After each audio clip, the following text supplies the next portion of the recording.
Dan ular itu dengan gampangnya memakan semua ularnya mereka. Maka dari kejadian itu semua penyihir pun sujudlah di kejadian itu. Gak depan mata Firaun aja, di depan seluruh pengikut Firaun. Apa gak malu kali kau Firaun nih?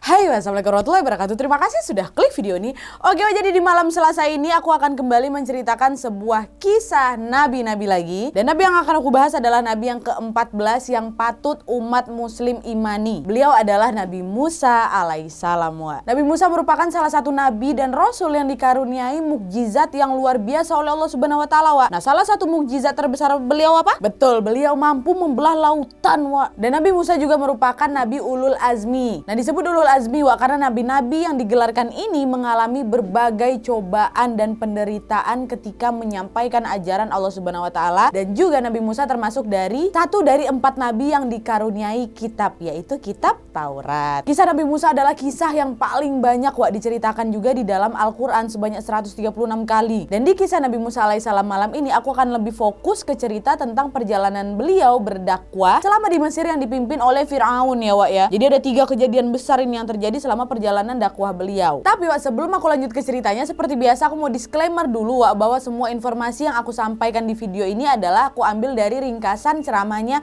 Ustadz favorit aku, Ustadz Khalid Basalamah, dan juga ada beberapa informasi yang aku research sendiri di buku dan di internet. Dan kalau ada informasi yang tidak aku sebutkan di sini, kalian boleh kali tambahkan di kolom komentar di bawah. Ya, aku juga mohon maaf nih sebelumnya kalau ada informasi aku yang kurang pas atau kurang jelas, kalian koreksi juga aja lah di bawah. Dan sekarang ayo kita masuk ke 3 kejadian besar yang terjadi selama perjalanan dakwah Nabi Musa alaihissalam. Check it out.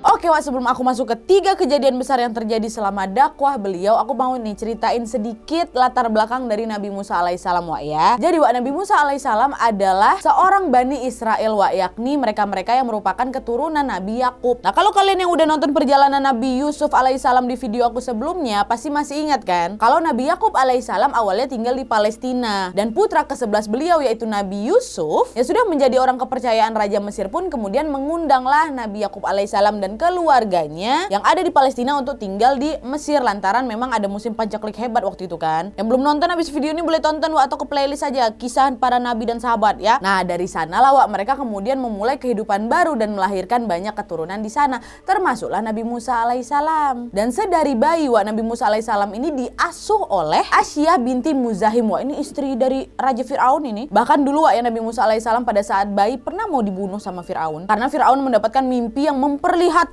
kehancuran kerajaannya akibat tindakan seseorang lelaki dari Bani Israel, ya Nabi Musa maksudnya. Dan hal itu berhasil diurungkan berkat Asyah yang membujuk suaminya Fir'aun. Asyah pun meminta izin agar diperbolehkan mengasuh Nabi Musa dan tinggal di istananya Fir'aun gitu Itulah sedikit latar belakang yang sangat singkat seputar latar belakang dari Nabi Musa alaihissalam ya. Nah, sekarang baru betulan nih kita masuk ke 3 kejadian besar yang terjadi selama perjalanan dakwah Nabi Musa Langsung zoom.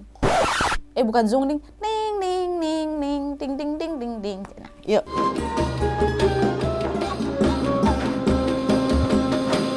Nah, jadi setelah Nabi Musa alaihissalam dinobatkan menjadi Nabi Allah Subhanahu wa taala, beliau diperintahkanlah untuk menyelamatkan kaum Bani Israel dari kekafiran. Nah, selain itu Nabi Musa alaihissalam juga diutus untuk menyadarkan Raja Fir'aun. Nah, Fir'aun ini sebenarnya adalah gelar yang digunakan untuk seluruh penguasa Mesir kuno dari semua periode. Nah, karena Fir'aun ini memang dikenal sombong, kejam dan semena-mena nih Fir'aun pada saat itu merasa dirinya adalah penguasa yang mutlak, dirinya adalah Tuhan. Dialah yang mengatur semua kehidupan rakyatnya dan menentukan nasib rakyatnya. Dia juga memperlakukan rakyatnya dengan sangat kejam tanpa belas kasihan. Dia memeras pajak yang tinggi dan menjadikan kaum Bani Israel sebagai budak-budak kerajaan Nah, selama Nabi Musa alaihissalam berdakwah setiap hari pengikut beliau bertambah. Nah, Fir'aun yang mendapatkan kabar bahwa banyak nih dari rakyatnya yang telah mengikuti ajaran Nabi Musa alaihissalam untuk bisa menyembah Allah Subhanahu wa taala pun menjadi marah dia. Nah, kemarahan Fir'aun ini dilontarkannya di suatu ketika Fir'aun ini bertemu kembali dengan Nabi Musa alaihissalam yang memang sempat meninggalkan Mesir waktu itu. Nah, di saat Nabi Musa datang nih ke istana Fir'aun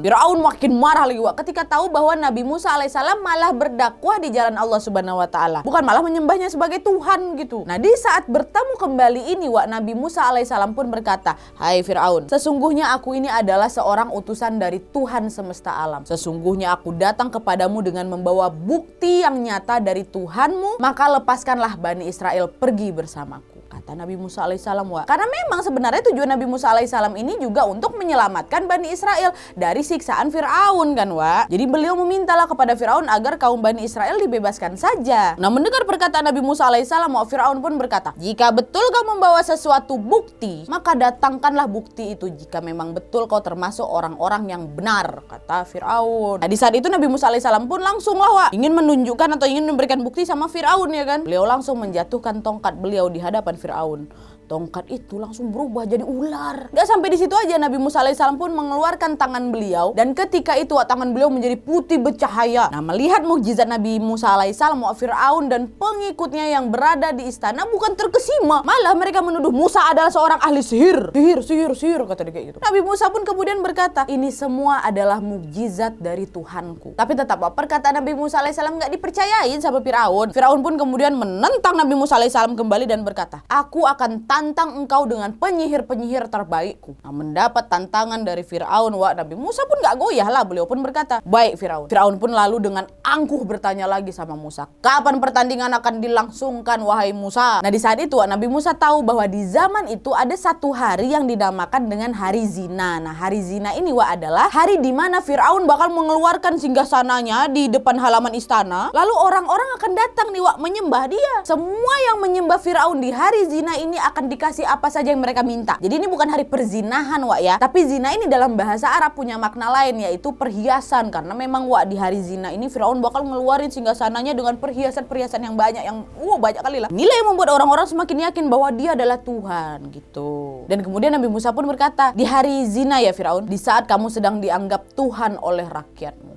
Oke, baik, kata Fir'aun. Fir'aun pun menyetujui. Maksudnya Nabi Musa memilih hari zina ini, supaya semua para pengikutnya Fir'aun mengetahui bahwa apa yang mereka sembah itu adalah Tuhan yang salah. Gitu loh, makin banyak yang lihat gitu. Nah, singkat cerita, hari yang ditetapkan pun tiba. Banyak tuh orang-orang telah berkumpulkan untuk melihat pertarungan Nabi Musa alaihissalam dan para penyihir Fir'aun. Dalam beberapa riwayat, ada yang mengatakan bahwa penyihir yang datang tuh bukan 1-2 orang, 10.000 orang. Ada juga riwayat yang mengatakan sampai 12.000 orang. Nah, belasan ribu penyihir ini, semuanya mengaku hebat di depan Fir'aun. Ada kumpul lah ini semua kan, beserta juga rakyat-rakyatnya Fir'aun. Nah, salah seorang dari mereka pun sempat bertanya nih kepada Fir'aun, wahai Fir'aun, apa balasan yang akan kami dapatkan kalau kami menang nih, katanya. Fir'aun pun menjawab, apa saja yang kau minta akan aku berikan, dan kalian akan menjadi orang yang paling dekat denganku. Kalian nantinya akan menjadi penasehatku, kata Fir'aun. Nah, penyihir itu pun kemudian bertanya, ya udah, yang mana ini lawan kami? Itu di sana. Fir'aun menunjuk Nabi Musa dan Nabi Harun alaihissalam. Nah, kenapa ada Nabi Harun, Nah, jadi gini, karena pada saat itu Nabi Musa dan Nabi Harun alaihissalam yang memang basicnya adalah sepupuan ini sama-sama diutus oleh Allah Subhanahu wa taala untuk berdakwah di Mesir, yang kala itu sebelum kembali ke Mesir Nabi Musa memang sempat meminta kepada Allah Subhanahu wa taala untuk dipertemukan dengan saudaranya Nabi Harun alaihissalam untuk bisa bersama-sama menghadapi Fir'aun. Karena Nabi Harun alaihissalam lebih fasih nih berbicara dan berdebat. Akhirnya permintaan Nabi Musa pun dikabulkanlah oleh Allah Subhanahu wa taala. Nabi Harun alaihissalam yang memang pada saat itu masih ada di Mesir digerakkan hatinya sehingga berjalan menuju ke saudaranya Nabi Musa alaihissalam. Gitu ya. Lanjut lagi. Itu tuh 2 orang, Nabi Musa dan Nabi Harun. Penyihir jawab, 2 orang ajanya. Untuk apa semua penyihir dan belasan ribu kau kumpulkan Fir'aun? Kalau cuma lawannya 2 aja aku pun bisa sendirian, kata penyihir tuh sombong. Fir'aun bilang, udah kau hilangkan aja lah dulunya mereka, baru nanti kau akan dapatkan apa yang sudah kujanjikan, katanya. Jangan anggap remeh, kata Fir'aun. Nah, semua penyihir pun langsung berkumpul dan mereka sepakat nih untuk langsung mengeluarkan jurus pamungkas mereka. Nah, jurus pamungkas mereka ini apa? Merubah tali menjadi ular. Udah diskusi nih, kita keluarkan apa nih? Keluarkan yang pamungkas itu loh, yang tali kita bisa berubah jadi ular. Oke ya, itu aja kita keluarkan. Yang siap. Dah lah tuh. Kemudian salah satu dari mereka pun bertanya kepada Nabi Musa kan, wahai Musa, mau kami dulu atau kamu dulu? Kata si penyihir ini. Nabi Musa alaihissalam pun menjawab, silakan kalian duluan. Tanpa menunggu lama, belasan ribu penyihir itu langsunglah melemparkan tali mereka. Itu belasan ribu tuh tali beseraan, dan tali itu berubah menjadi ular. Semua orang yang ada di sana bersorak-sorak, bergembira. Fir'aun pun terlihat bangga deh duduk di singgasandanya tuh melihat keahlian para penyihirnya. Tapi sakjane nih sihir yang ditunjukkan sama penyihir Fir'aun itu bukan sihir betulan yang memang berubah jadi ular betulan, enggak. Tapi yang di sihir ini tuh adalah pandangannya orang-orang. Jadi orang-orang ngelihat kalau tuh tali itu berubah jadi ular. Sedangkan kalau dilihat oleh para penyihir ya tali itu tetap tali. Nah, si penyihir ini dapat melakukan itu ya atas bantuan siapa? Setan. Jadi pada dasarnya memang setan lah yang telah mengelabui pandangan manusia. Musa gitu ya, paham ya? Bukan karena hebat kali, dia nggak, pandangannya manusia yang ada di sana tuh dialihkan sama setan, jadi betulan ular nampaknya. Nah kita balik lagi Wak, jadi di saat melihat kemampuan para penyihir ini, Nabi Musa alaihissalam pun sempat takut dan ragu. Tapi Wak, diriwayatkan rasa takut yang Nabi Musa rasakan ini adalah rasa takut bahwa orang-orang yang hadir ini akan lebih mempercayai para penyihir itu. Bukan takut ngelawan si penyihir ya, takut orang-orang makin percaya gitu loh. Tetapi di saat beliau merasakan keraguan ini, malaikat Jibril pun datang dan berkata, jangan kau takut wahai Musa, engkau pasti menang. Sihir tidak akan bisa menang dari arah manapun melawan Allah Subhanahu wa taala. Nah, Nabi Musa pun kemudian menjadi yakin kembali nih Wak, dan langsung melemparkan tongkat beliau. Nah di saat itu Wak, tiba-tiba tongkat Nabi Musa berubah menjadi ular besar kali. Dan ular besar itu langsung memakan tuh semua ular-ular kecil yang punya penyihir tadi. Nah di saat melihat mukjizat dari Nabi Musa alaihissalam, semua penyihir terkesima, terkejut, mereka Wak langsung sujud sama Nabi Musa alaihissalam dan berkata, kami beriman kepada Tuhannya Musa dan Harun. Kok bisa langsung sujud Wak? Jadi Wak gini, para penyihir ini tahu apa yang barusan ditunjukkan oleh Nabi Musa alaihissalam bukanlah sihir. Karena tidak mungkin manusia bisa mempunyai kelebihan seperti itu.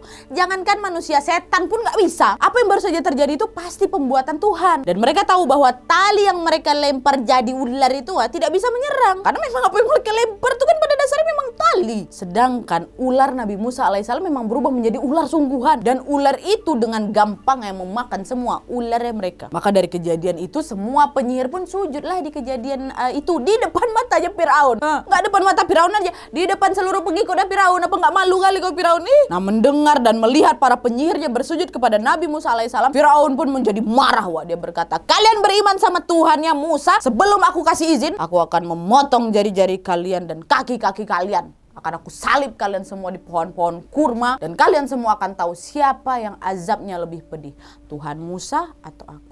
Sombong kali kau, kesal. Udah lah tuh nih Wak ya, setelah pertarungan selesai, ada kisah yang menceritakan bahwa memang betul Wak, semua penyihir itu dihilangkan nyawanya sama Firaun. Tapi gimana pun nasib para penyihir itu, di hari zina itu Nabi Musa alaihissalam dan Nabi Harun alaihissalam pulang dengan memenangkan pertarungan. Dan semua melihat ternyata orang yang mengaku Firaun Tuhan kalah sama Nabi Musa dan Nabi Harun alaihissalam. Itu peristiwa pertama, baru kita lanjut ke peristiwa kedua. Aku suka kali sound itu. Oke.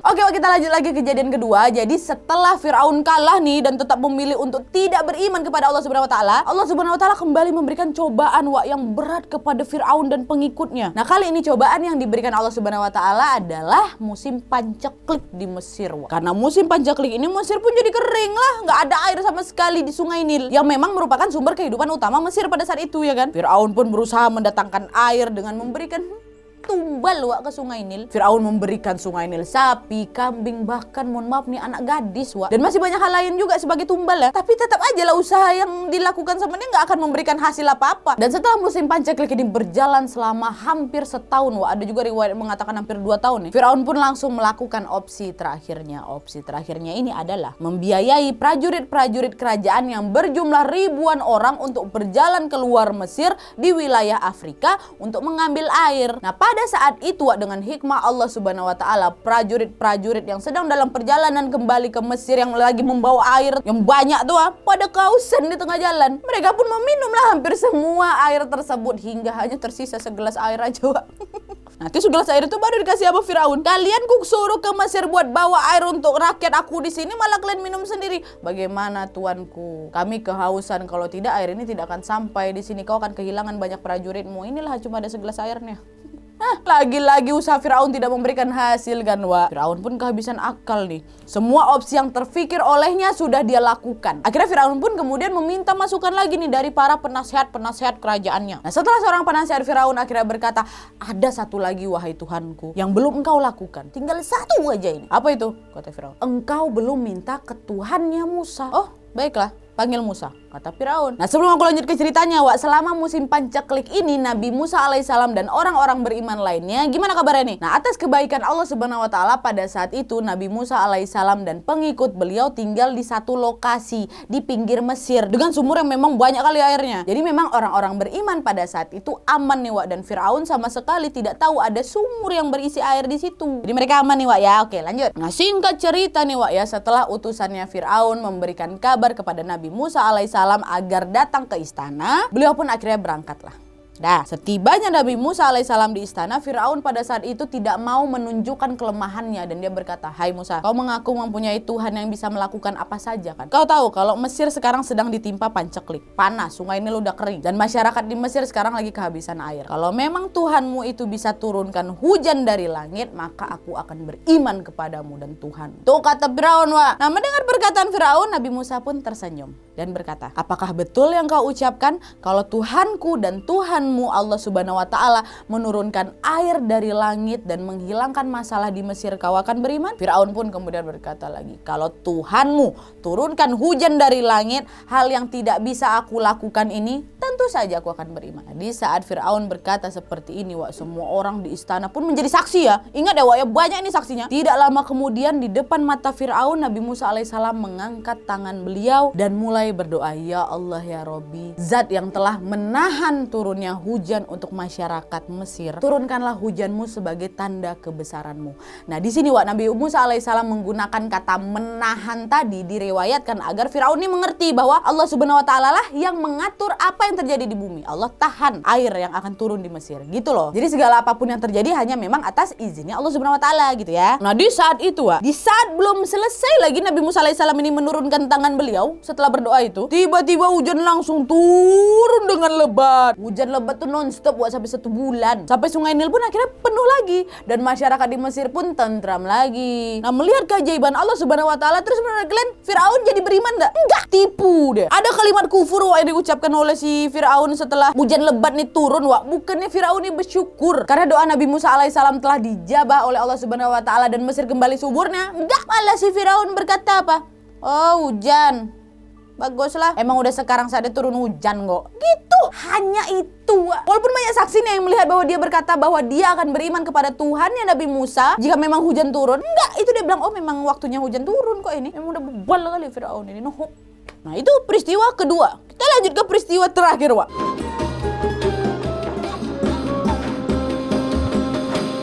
Nah kita masuk nih ke kejadian ketiga dan terbesar nih, Wak, ya. Jadi setelah hujan diturunkan lagi oleh Allah subhanahu wa ta'ala di Mesir, kehidupan di sana pun berjalan seperti sedia kala.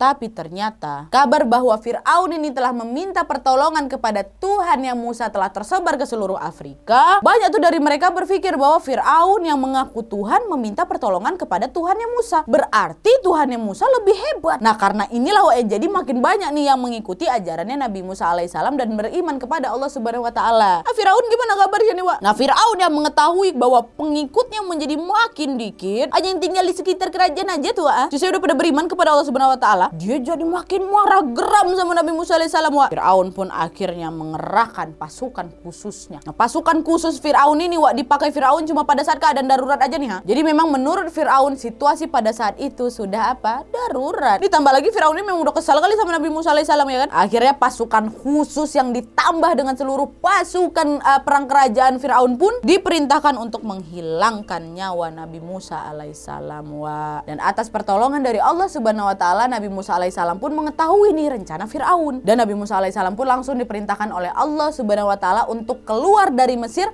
membawa semua kaum Bani Israel. Nabi Musa beserta pengikutnya pun diperintahkan untuk meninggalkan Mesir di malam hari dan pergi ke Baitul Maqdis. Seperti yang sudah disebutkan di surat Al-Baqarah ayat 58. Jadi Baitul Maqdis ini, Wak, adalah tanah yang memang disucikan oleh 3 agama, yaitu Islam, Yahudi, Kristen. Tempatnya Masjidil Aqsa nih, Wak. Nah begitu subuh tiba, Wak, Firaun pun bangun, dikasih kabar sama anak buahnya kalau Musa dan Bani Israel sudah pergi dari Mesir. Firaun pun jadi makin emosi lah, padahal baru mau diserang, ya kan. Tanpa menunggu lama, Wak, berangkatlah ini Firaun bersama pasukan khusus, ya semua pasukannya lah, mengejar Nabi Musa alaihissalam dan kaum Bani Israel yang melarikan diri. Firaun berada paling depan, bala tentaranya Firaun pun ikut di belakang. Mereka berangkatlah itu dengan kekuatan penuh untuk mengejar rombongan Nabi Musa alaihissalam. Pada saat itu nggak perlu waktu lama bagi Firaun dan pasukannya untuk mengejar Nabi Musa alaihissalam dan pengikut beliau. Apalagi Firaun ini dapat dengan gampang mengejar mereka dengan mengikuti jejak kaki rombongan Nabi Musa alaihissalam yang ada di padang pasir, ya kan, ternampak tuh. Akhirnya dari kejauhan kelihatan lah ini rombongan Nabi Musa alaihissalam oleh Firaun. Nah di saat itu rombongan Nabi Musa alaihissalam pun sampai di satu titik udah nggak bisa kemana-mana lagi lah pokoknya. Di depan beliau laut, kanan kiri udah gunung. Gak mungkin orang-orang yang ikut bersama Nabi Musa alaihissalam ini naik ke atas gunung kan, pasti akan capek. Dan mereka pun pada dasarnya udah capek juga jalan sejauh itu. Akhirnya Nabi Musa alaihissalam pun kembali bertawakal kepada Allah subhanahu wa ta'ala dan percaya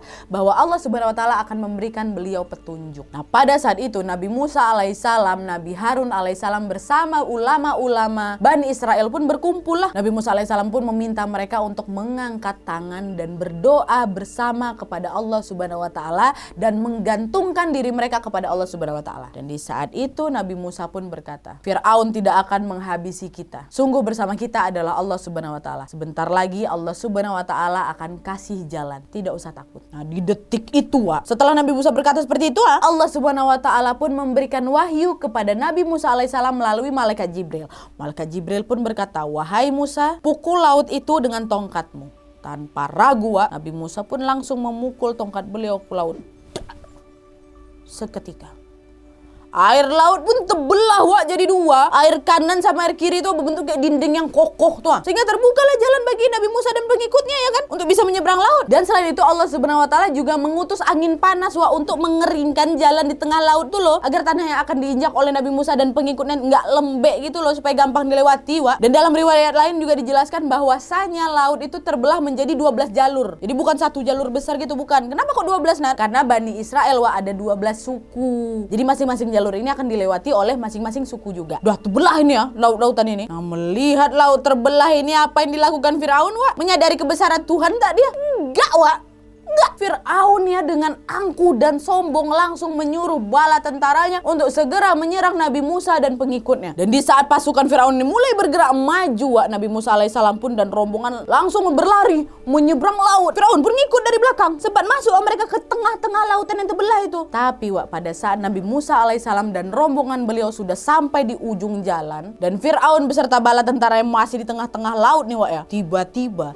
dinding air yang terlihat kokoh itu pecah. Nah, terburailah Firaun sama bala tentaranya kan, dihantam dari dua sisi. Mereka pun akhirnya habis tenggelam, digulung sama laut. Dan diriwayatkan ketika Firaun tahu dirinya akan mati tenggelam, akhirnya baru dia bilang, sekarang aku beriman tidak ada Tuhan kecuali Tuhan yang diimani Bani Israel. Tapi pada saat itu semua sudah terlambat. Allah subhanahu wa ta'ala berfirman, baru sekarang, kemarin-kemarin kau bermaksiat, kau merusak di atas muka bumi, memutilasi Bani Israel, memanfaatkan Bani Israel. Kenapa baru sekarang kau meminta taubat? Lalu Allah subhanahu wa ta'ala pun kembali berfirman, maka pada hari ini kami selamatkan jasadmu agar engkau dapat memberikan pelajaran bagi orang-orang yang datang setelahmu. Tetapi kebanyakan manusia tidak mengindahkan tanda-tanda kekuasaan kami. Maka dari situ habislah sudah Fir'aun dan bala tentaranya.